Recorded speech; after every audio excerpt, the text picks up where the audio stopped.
প্রচণ্ড গরমে আপনার ঘর এসি ছাড়াই কিভাবে ঠান্ডা থাকবে এবং কিছু টিপস ফলো করলে আপনার ঘরটা একদম শীতল থাকবে এই গরমেও সেই টিপসগুলোই আজকে শেয়ার করব। আশা করি লাইক দিয়ে পুরো ভিডিওটির সাথে থাকবেন এবং চ্যানেলটিকে সাবস্ক্রাইব করে আমার পাশেই থাকবেন। তাছাড়া এই টিপসগুলো যদি আপনার কাছে মনে হয় অনেক বেশি জরুরি তাহলে চাইলে আপনার ফ্রেন্ডস ফলোয়ারদের সাথে শেয়ার করতে পারেন। প্রচণ্ড তাপদাহের কারণে মানুষের জনজীবন অতিষ্ঠ হয়ে গেছে। ঠিক সেই মুহূর্তেই কিছু টিপস আমি শেয়ার করব, যে টিপসগুলো আপনার জীবনকে অনেক বেশি সহজ এবং সুন্দর করে দেবে এবং গরম অনেকটাই কমিয়ে দিবে, সেই সাথে এসি ছাড়াই আপনার পুরো ঘরটিকে ঠান্ডা করে দিবে। তো চলুন প্রথম টিপসটি শেয়ার করা যাক। প্রথম টিপসটি হলো, আপনার বাসার যেই সাইডে রোদ আসে সেই সাইডের যে পর্দাগুলো আছে সেটাতে আমি ভেজা কাপড় দিয়ে দিব। ভেজা কাপড় বা চাদর সেটা কিভাবে দিব বলে দিচ্ছি। এই তো দেখতেই পাচ্ছেন একটা বলে করে আমি চাদরটা ভিজিয়ে নিয়েছি। আপনি এটা ক্ষেত্রে পুরনো একটা চাদর নিলে ভালো হয়, যেহেতু পুরনো কাপড়গুলো নষ্ট হলেও সমস্যা নেই। তো এক্ষেত্রে আমি চাদরটা ভিজিয়ে নিয়েছি, এখন সেটাকে চিপে নিব। চেপার ক্ষেত্রে এমনভাবে এটা আমি চিপবো যাতে করে পানি থাকে এটাতে, মানে বেশি পানি রাখবো না বা অতটা কমও রাখা যাবে না। তো এটা চিপা শেষ হয়ে গেছে। এখন দেখুন আমি পর্দায় কিভাবে লাগিয়ে দিই। কাপড়ের যে ক্লিপগুলো আছে সেগুলো দিয়ে আটকে দিব। আপনারা চাইলে আমার মতো এই টিপসগুলো ফলো করে এসি ছাড়াই ঘরকে ঠান্ডা রাখতে পারবেন। এসি সবসময় থাকে না, তাছাড়া কারেন্ট চলে গেলেই এসির যে পাওয়ারটা সেটা শেষ হয়ে যায়। তো সেই ক্ষেত্রে কি করবেন, বা এসি থাকলেই সবসময় এসিতে থাকা যায় না। তো যাদের এসি নেই তাদের জন্যই কিন্তু এই টিপসটা, এবং এসি যাদের আছে তাদের জন্য এই টিপসটা আপনারা ইউজ করতে পারেন। এখন ভেজা যে চাদরটা সেটা কিন্তু অলরেডি আমি দিয়ে দিচ্ছি এভাবে ক্লিপ দিয়ে। দেখুন বাইরে এতটাই রোদ যে দেখাই যাচ্ছে না জানালার গ্রিলগুলো। তো এখন এই তাপের জন্যই এটা দেওয়া। এটা দেওয়ার জন্য আপনার ঘরে যেমন ঠান্ডা বাতাস আসবে তেমনভাবেই তাপ একদমই ঢুকবে না। দেখতেই পাচ্ছেন বাইরে কত রোদ, এই রোদটা বাসায় ঢুকবে না। তাছাড়া ঘরের সৌন্দর্য একদম নষ্ট হবে না এতে করে। দেখুন বাইরে যে পর্দাটা দিয়েছি আমি, এটার উপর দিকে পর্দাটা থাকবে, পিছনে যে চাদরটা সেটা কিন্তু দেখতে খারাপ লাগবে না এই পর্দাগুলো থাকার কারণে। এখন আমি পর্দাগুলো টেনে দিব, এতে করে ওই চাদরটা দেখাই যাবে না, কিন্তু ঘরটা ঠিকই শীতল থাকবে। যখনই ফ্যানটা চলবে তখনই এটার ফ্যানের বাতাসে আরও ঠান্ডা হয়ে যাবে ঘরটা। এটা দেওয়ার পর আমার বাসাটা অনেক বেশি ঠান্ডা হয়েছে। তাই আমি চাচ্ছিলাম আপনারাও যেন গরমে অনেকটা স্বস্তি পান, সেই টিপসটি শেয়ার করার জন্য। আশা করি আপনাদের এটা অনেক উপকারে আসবে। কেমন হয়েছে টিপসটি অবশ্যই জানাবেন। রুমটার ফ্যানটা যখনই অন করব তখনই ওই ভেজা চাদরটা শুকিয়ে সেটা ঘরটা ঠান্ডা করে দিবে। এই কাজটা করার পর থেকে আপনি অনেকটাই আরাম পাবেন, তাছাড়া রোদের তাপ থেকে অনেক বেশি বেঁচে যাবেন। দ্বিতীয় যে টিপসটি সেটি কিন্তু অনেক মূল্যবান। এই তো দেখুন একটা টেবিল ফ্যান নিয়ে নিয়েছি, সেটা ঘরকে অনেকটা ঠান্ডা করবে। সেটা ছাড়লে যে ঘর ঠান্ডা হবে সেটা আমি বলছি না, কিন্তু কিছু টিপস আছে যেটা ফলো করলে আপনার ঘরটা অনেক বেশি ঠান্ডা থাকবে। শুধু টেবিল ফ্যান থাকলেই হবে না। তো টেবিল ফ্যানের সামনে আমি একটা কাপড় বিছিয়ে নিয়েছি। কেন কাপড় বিছিয়ে নিয়েছি সেটা দেখাচ্ছি। গরমকাল আসার পর থেকে ফ্রিজে অনেক বেশি বরফ জমা করে রাখি আমি, সেখান থেকে একটা বক্সে করে আমি বরফ রেখে দিয়েছি। সেই বরফটাই আমি এখন নিয়ে এসেছি। তো এভাবে অনেক কৌটাতেই আমি বরফ রেখে থাকি, এটা কিন্তু অনেক কাজে লাগে, সেই জন্যই রাখা। তো ফ্যানের সামনে এরকম একটি বরফের বক্স যদি আপনি রেখে দেন, আপনার ঘরটা অনেক বেশি ঠান্ডা থাকবে। এই টেবিল ফ্যানের বাতাসটাও কিন্তু অনেক ঠান্ডা লাগবে গায়ে। এতে করে আপনার এসি ছাড়াই অনেক বেশি ঠান্ডা হয়ে যাবে রুমগুলো। তাছাড়া গরম থেকেও আপনি অনেক বেশি উপশম পাবেন। বন্ধুরা, আপনাদের ভালোর জন্যই সবগুলো টিপস আমি শেয়ার করছি। কেমন লাগে আপনারা অবশ্যই জানাবেন। সেই সাথে আপনাদের যদি একটু হলেও উপকৃত হয়ে থাকেন তাহলেই আমার সার্থকতা। এখন চলে আসলাম রান্নাঘরে। রান্নাঘরে কাজ করে না এমন কোনো গৃহিণী নেই। প্রত্যেকটা গৃহিণীরই রান্নাঘরে কাজ করতে হয়, যেহেতু খাবার খেতে হয় সেটাতে রান্না করতেই হবে। তো রান্নাঘরটা কিভাবে ঠান্ডা রাখবেন সেই টিপসটি আমি এখন বলে দিব। আমি একটা কিচেন তাওয়াল নিয়ে নিয়েছি, সেটা দেখতেই পাচ্ছেন যে বলে করে ভিজিয়ে নিয়েছি। সেটা এভাবে ভিজিয়ে যখন রান্না করবেন ঠিক চুলার পাশের যে জানালাটা থাকবে সেখানে এটা দিয়ে দিবেন। এটা দিলে কি হয়, এটা দিলে যে বাইরের বাতাসটা আছে সেটা কিন্তু এই ভেজা তাওয়াল শোষণ করে নেবে। এতে করে আপনার অনেকটাই ঠান্ডা লাগবে। রান্না করার সময় অনেক বেশি ঘাম হয়, যেহেতু চুলার তাপ এবং বাইরের তাপ দুইটাই গায়ে লাগে, সেক্ষেত্রে এটা দিলে অনেকটাই তাপ কমে যাবে।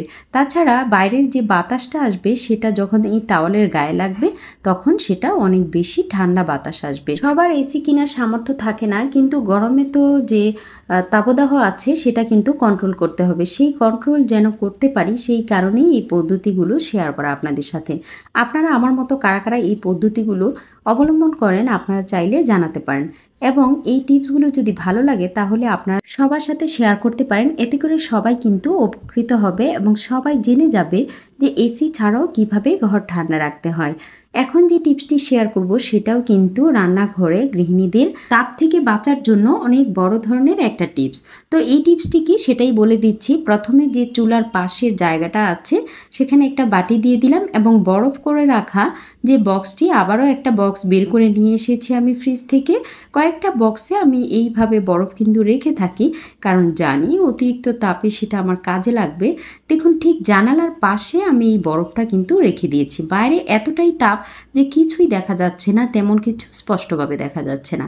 তো এই তাপ থেকে রক্ষার জন্য ঠিক জানালার পাশে এইভাবে বরফের বক্সটি রেখে দিবেন।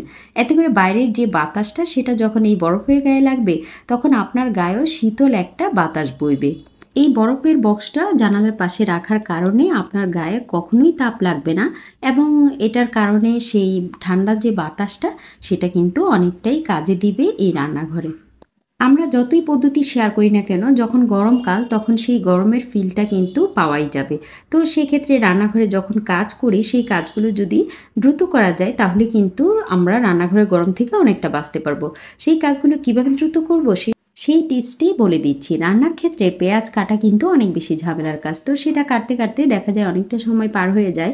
সেই কারণে একটা কাটার নিয়ে যেই পাতিলে রান্না করব সেখানে ইচ্ছে করলে আমরা এই গ্রেটার দিয়ে পেঁয়াজ কাটিং করতে পারি। এতে করে পেঁয়াজ কিন্তু খুব চিকনভাবে কাটবে এবং সময়ও খুবই কম লাগবে।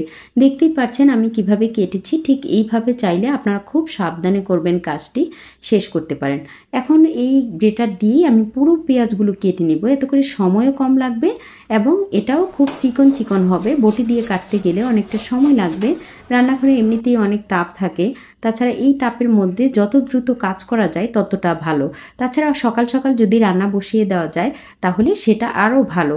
সকালে যেহেতু তাপমাত্রা একটু কম থাকে, দুপুরের পর থেকে একটু বেড়ে থাকে, সেই কারণে চাইবেন আপনারা যেন খুব সকাল সকাল রান্না করেন। আগের দিন রাতেই ভেবে রাখবেন যে কি রান্না করবেন, তাহলে কিন্তু সকালে সেই কাজটা আপনার জন্য খুবই সহজ হবে। এই ছোট ছোট টিপসগুলো যদি আপনি ফলো করে চলতে পারেন তাহলে আপনার রান্নাঘরের কাজ হবে অনেক সহজ এবং সুন্দর। সেই কারণেই আপনাদের সাথে শেয়ার করা। দেখুন কতগুলো পেঁয়াজ একদম মুহূর্তের মধ্যে কেটে ফেলেছি। এখন যে টিপসটি শেয়ার করব সেটি কিন্তু অনেক বেশি জরুরি। দেখুন এগুলো কাটার পর এগুলোতে কত কিছু ভরে আছে, তো সেগুলো যদি আমরা সঙ্গে সঙ্গে ধুয়ে ফেলি তাহলে জিনিসগুলো কিন্তু একদমই পরিষ্কার থাকবে। আর যদি রেখে দেই তাহলে আমাদেরই কষ্ট হবে, যেহেতু যত দিন বাড়বে মানে বেলা বাড়বে ততই কিন্তু গরম বাড়বে। সেই কারণে যখনের কাজ ঠিক তখনই সেই সময়ে করাটা অনেক বেশি বেটার।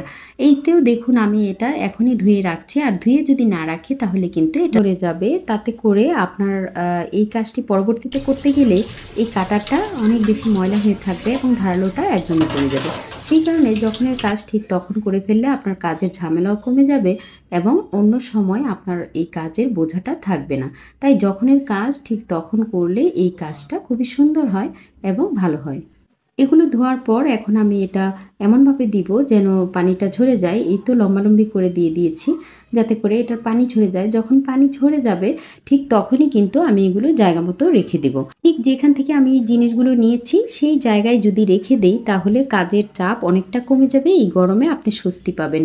এখন যে গুরুত্বপূর্ণ টিপসটি শেয়ার করব সেটি কিন্তু অনেক বেশি জরুরি প্রত্যেকের জন্য। গরমে অনেক বেশি লাইট জ্বালাবেন না। রাতের কথা বলছি, দিনে তো লাইটের প্রয়োজন পড়ে না। আর রাতে এইরকম খুব কম আলোর লাইট জ্বালাবেন।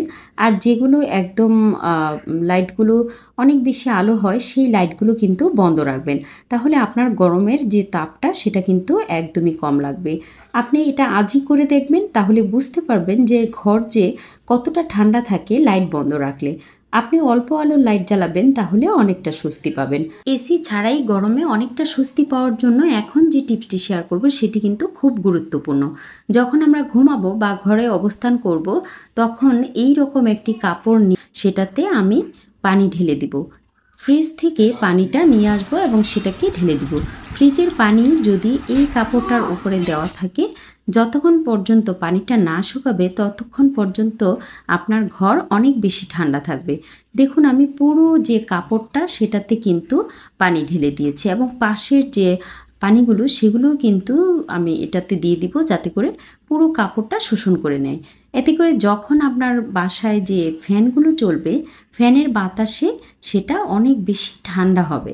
এসি ছাড়া কিভাবে টিকবেন প্রচণ্ড গরমে সেই টিপসগুলো আমি দেখানোর চেষ্টা করেছি।